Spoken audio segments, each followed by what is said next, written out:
welcome to another episode of the Cooking Swiss. And today we are going to make Zwetschgenwähe, or in English, sugar plum tart. I guess it is. It's because it's not really a pie.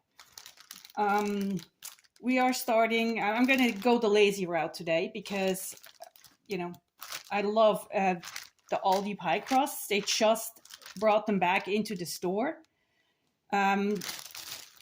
They come already in a aluminum container and they're in the freezer section, and I can only recommend these. These are excellent. So we're gonna use one of those. I'm gonna cut this right open and put the other one back into the freezer.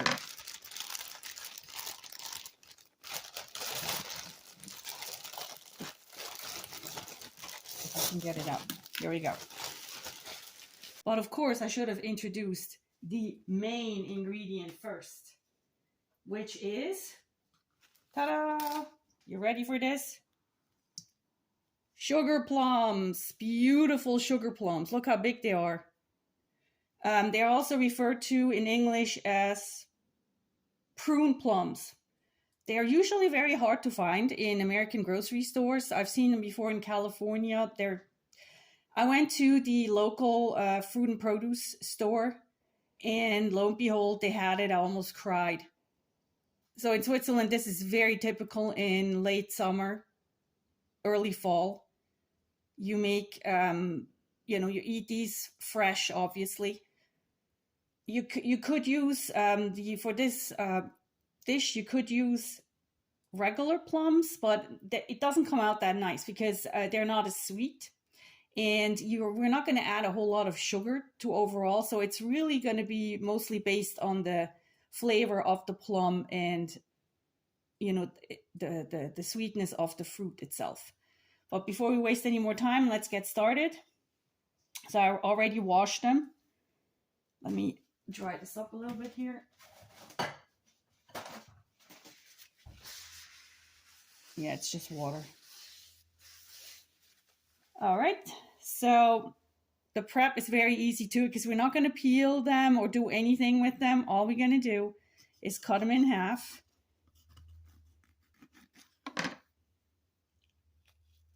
And remove the core. The stone, or I don't know what that's called. In German, we call it the Stei, the stone.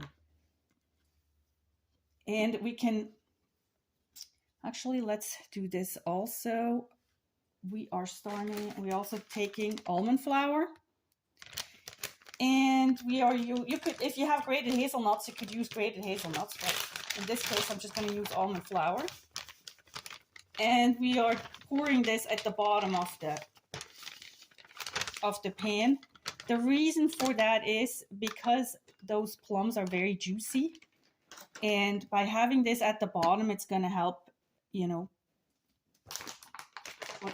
soak up the extra liquid. I got another one too. All right. Use about 2 till 3 tablespoons or more, depending on your liking. Now, obviously too much came out, but so we're just kind of like. All right, so we're going to start arranging them in here.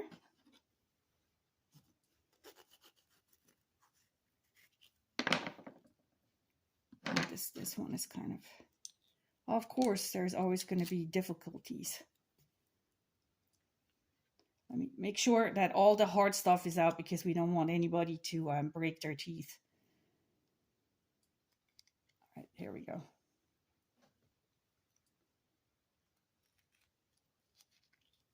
I believe this is the Fallenberg type. They're bigger. They're different varieties. But at this point, the Fallenberg comes later. They're earlier summer plums, sugar plums. So we're just going to be arranging it like that.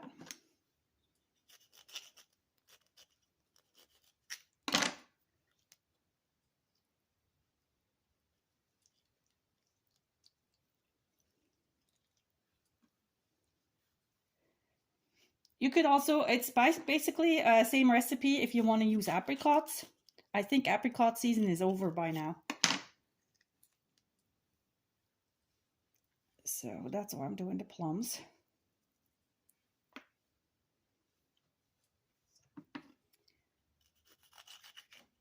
And because it's a deep dish, I am gonna stack it up a little bit taller than normal, so I can fit as many as possible.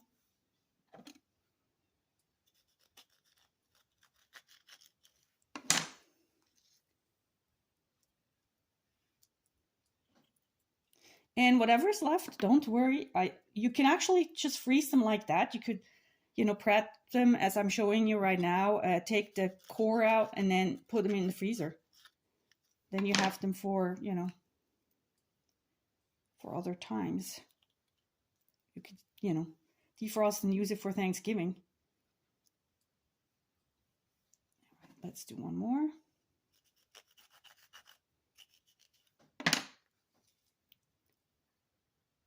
I guess we can fit more in here. I just try to fit as many as possible. And maybe one more.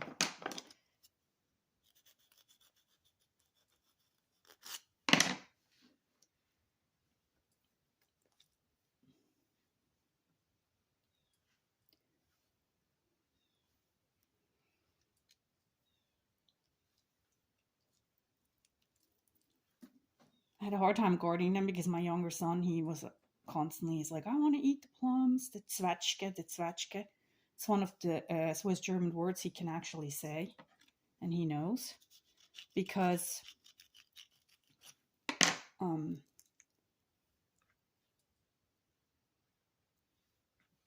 we're in Switzerland, that's usually when we get the Zwetschge, and since here we can usually not find them, my kids don't even know the English word for it.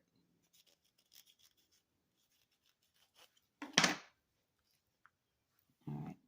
Again, I'm trying to put in as many as possible.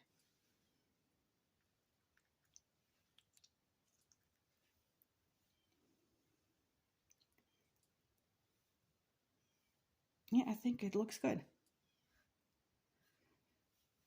So we have 2 left, which I'll eat for lunch. So this is a dish that we would normally eat for dinner, and it's a good Friday dinner too. As together you will have quiche and this. Because on Fridays, I grew up in a Catholic area, we do not eat meat. So I like to put it under, before we bake it, I put it under, it's like a regular pizza pan. In case it bubbles over, it goes into the pan and not onto, in the oven. But, of course, this goes with a little, what's it called? Like you pour it over. In German, it's called a Guss, but is it a pour? I don't know what. Kind of like a liquid batter. So let's start with milk, just regular milk. I'm using 2%. There we go. So 1.5 deciliter, and I'm using one that has deciliter and cup measurements so we can see it. So 1.5 deciliters, which is 150 milliliters. We're also using heavy whipping cream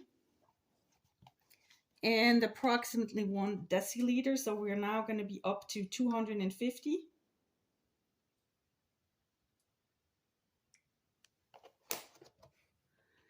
We're also going to add 2 eggs.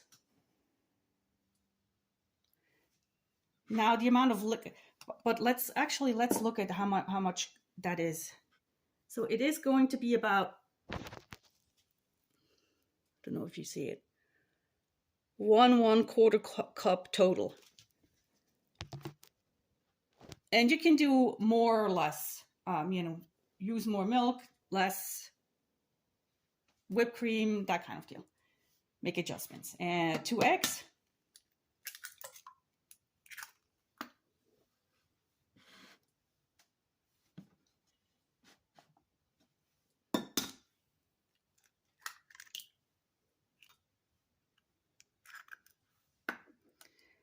and 2 tablespoons of cornmeal, or not cornmeal, corn flour, but unfortunately I don't have any. So what we're going to do instead, I'm just going to use regular all-purpose flour, because what we're looking for is the binding property, and some of it we already have through the eggs. So instead I'm just going to use 3 tablespoons.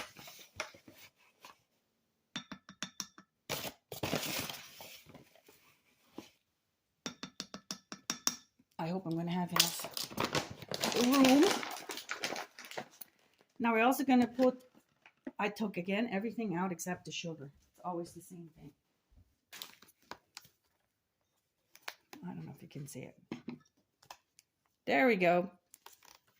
3 to 4 tablespoons of sugar. So as you see, it's not a whole lot of sugar.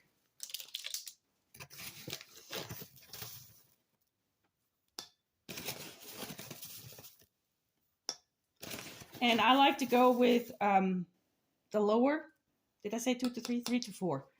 I go with the lower amount because you can always sprinkle sugar on top at the end if you need more.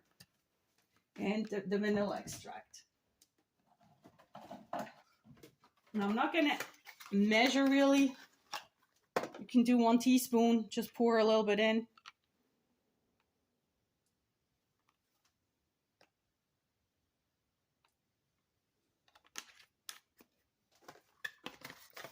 And that's pretty much it. We are going to now whip it up. If I can find the whisk. I did put that one out. So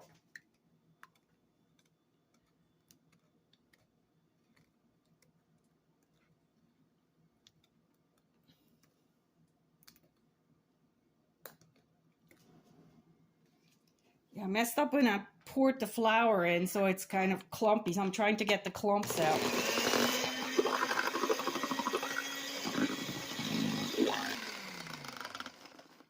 All right, success. We succeeded.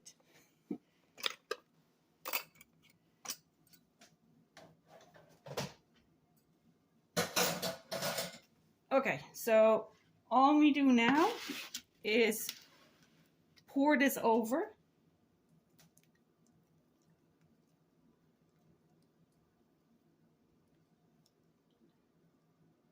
Try to distribute it as evenly as possible.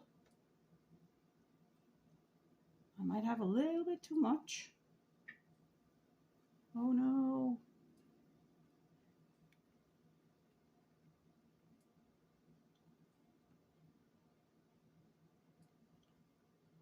All right, let's hope for the best.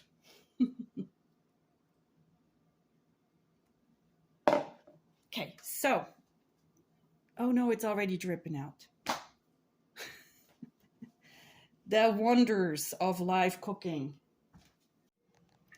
I cleaned it up somewhat, and we are going to put it in the oven now at 425 degrees. Again, I did not preheat the oven, but you should, because my oven is a gas oven and you should always preheat it. So I'm putting it at 425 degrees, and we hope for the best for about 25 to 30 minutes. Alrighty. The half an hour is up, and let's check on it. Oh no, it overflooded a little bit more, and it's definitely not ready yet. So it's just too liquidy still. So it needs another 5 minutes or so. I guess let's put it back in. All right, so our second attempt.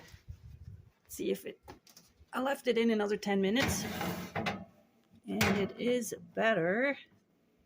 I might give it another 5 minutes. Yeah. Now, third time's a charm, so I definitely going to be taking it out now. Yes, it is great. Now we're going to, let it cool down a little bit, and then I'll show you how it looks from the inside.